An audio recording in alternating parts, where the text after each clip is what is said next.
Hi, my name is Joe. I'm from Minneapolis, Minnesota. Diggin Minnesota is what I called my channel. I don't know if it's already taken, so I don't know if there's any copyright issues with that.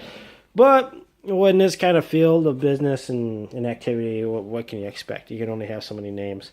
So I'm really understanding what film producers and directors go through, because this is about the sixth or seventh time that I've tried to make a video of stuff that I found. So anyways, I'm a veteran.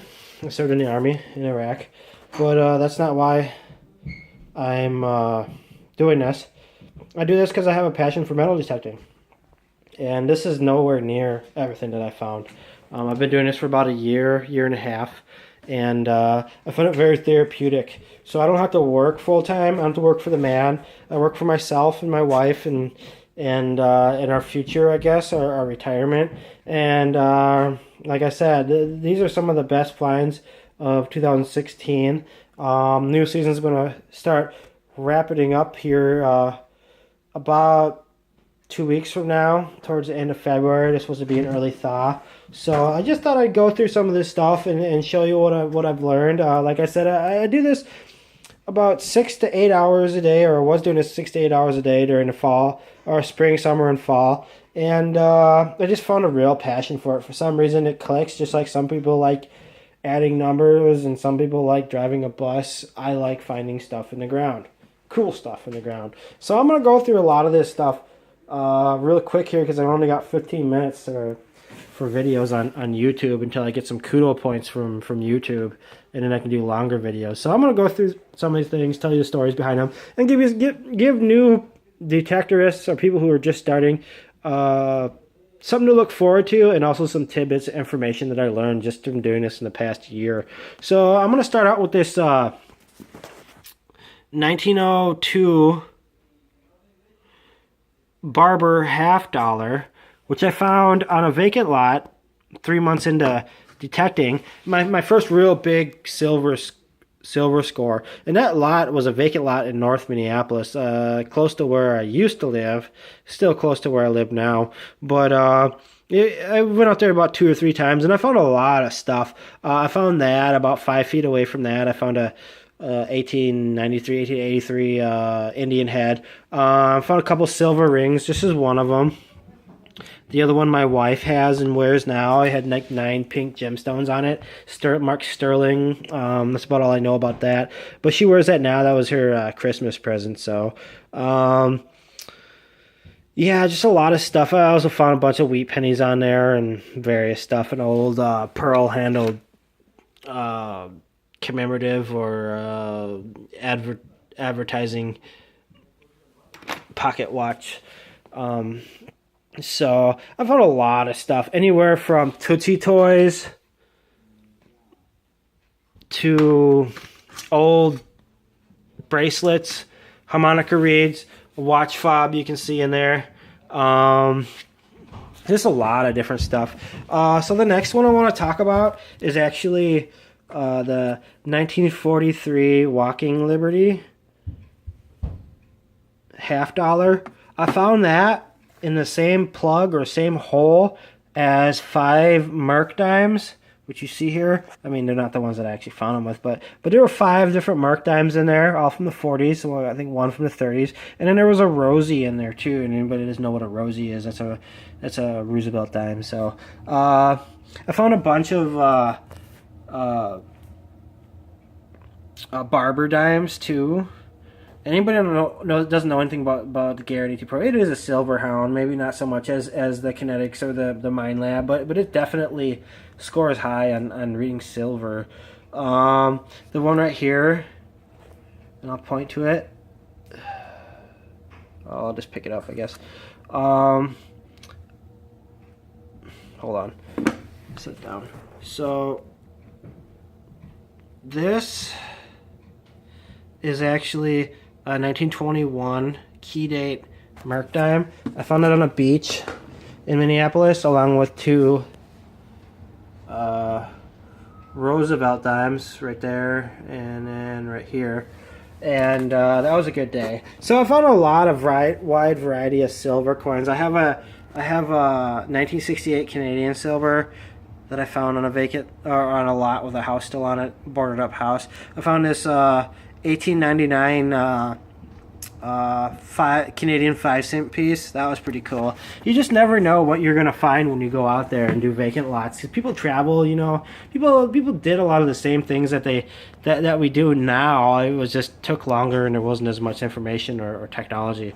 You see here, it's an old Chinese coin. Found it on a vacant lot in St. Paul. You have palm olive tokens. Found a bunch of those, clothing tokens. Centennial piece for Minnesota, 58. That's in 1858 is when it was founded, I guess. I found this actually, an old Boy Scout camp. It's an old brooch, bronzy copperish type brooch with a fake gem in it. But I found it at an old Boy Scout camp, but it didn't have any business being there, and so. My friend Dan asked me to go out there one time, and that was my first time going out there. And he'd already been there with another friend for like 2 or 3 years, digging that place out. And I went in there with the Garrett AT Pro, which is really well known for going into areas that you think are really picked out, and it brings it back to life. So I found that and about 30 other things that they'd missed, I guess. I don't know. I found this gold ring. This is the biggest gold ring that I found. It's only 10K, but it's a class ring. I know a lot of clubs don't like those, but I found that about 3-4 inches on a cross section of trail, just south of the Boy Scout camp in Theoworth Park. I mean, I found this silver ring, this one right here, right along the sidewalk on a vacant lot.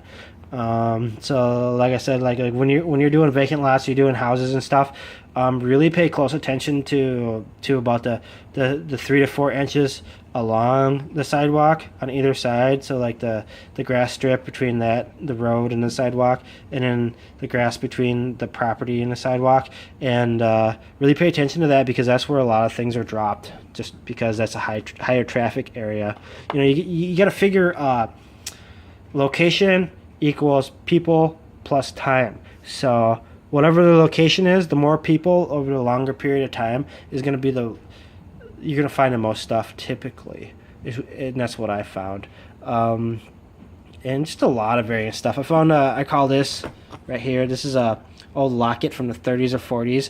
It's got a picture of a lady in there. The funny thing is about this, though, is it's not an actual photograph. It's a newspaper clipping. So I don't know what that's all about. I call her the creepy lady because it just seems creepy that somebody would hand somebody a newspaper clipping for their picture.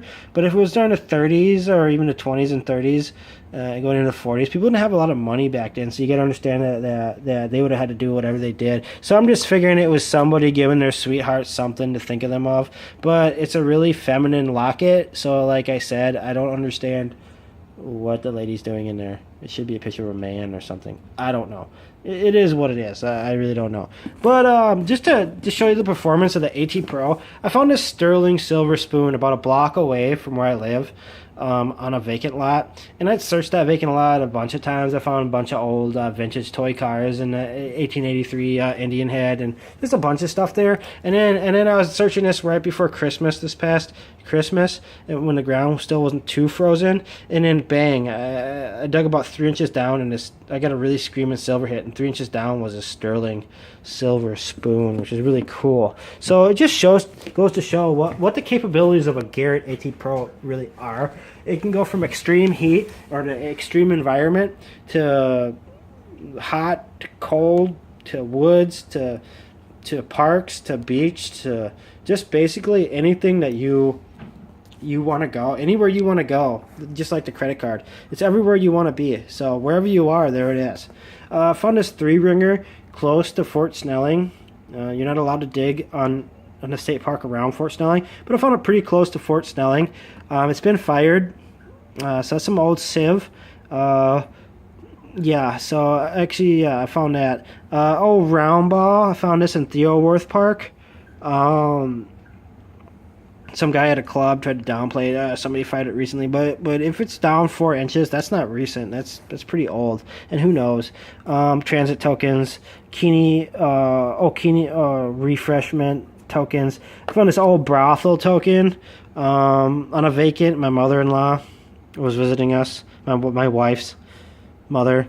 And actually, this is like the third thing that I hit, the third signal that I hit. And I pulled it out, and I didn't know what it was at first. I cleaned it off, and then I saw the chest of a woman. So it was a brothel token, and kind of funny. I don't know, an older section of North Minneapolis. Oh, you got bar tokens. You got like a presidential game token over there, right next to the triangular bar token.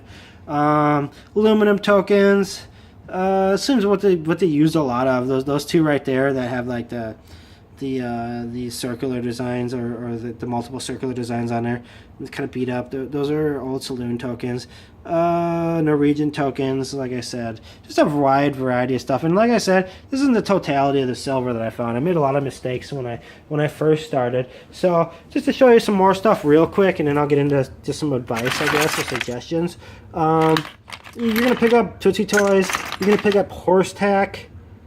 You're gonna pick up a lot of stuff that some other machines aren't gonna pick up, like old tin ornate stuff, harmonica reeds, key fobs, lead soldiers, iron soldiers, just basically a lot of things that normally a lot of machines would miss. If you go real slow and you take your time, you pick up things like this plated, or I can't remember what you call that, but it's a hair piece from the early 1900s, 1800s. Just a bunch of things. I found this old toy soldier on a Boy Scout / homestead site out of deal. Just a wide variety of things. Old knives, lipstick case, cosmetic cases, rubber buttons, shock resistant Timex watch. I found this at Battle Creek on an old ski jump site. So you just never know what's going to happen. Buttons, just lots of different things. Like I have some more military buttons over there next to the old 3-ringer. So yeah, when you're doing vacants or when you're doing urban areas, pay close attention to the sidewalks. Like I said, look at the houses. Look at the way that they're set. Some of them might be straight onto the street. Some of them might be off to the side streets. Don't just do the front yards, do the backyards, do the sides, because you just never know what people were doing there during those period of times. My favorite vacant lots are actually the ones that still have oldish trees on them, so they could be anywhere from like 50 years old to 100 and some years old. So pay close attention. You really got to be aware of your surroundings when you're out detecting. Any place might be good, but actually the older the house, usually the better it is. Like I was out on one site and I picked this old religious token from, I think, or old religious medallion from a vacant lot that didn't have a house on anymore, but it had a really old tree on there. And actually I found a silver ring not too far away by a tree from there. But this is from the 40s, so you just never know what you're gonna find. An old shell. This is an old shell from the early 1900s. You know, just a wide variety of things. Some things you're going to be able to understand what they are. Some things you're not, and that's fine. You'll be able to figure it out. Like I found an old garter weight. I'm not going to pull it out because I'm running here out of time. But I found an old garter weight, and I didn't know what it was at first until I started watching the digger channels.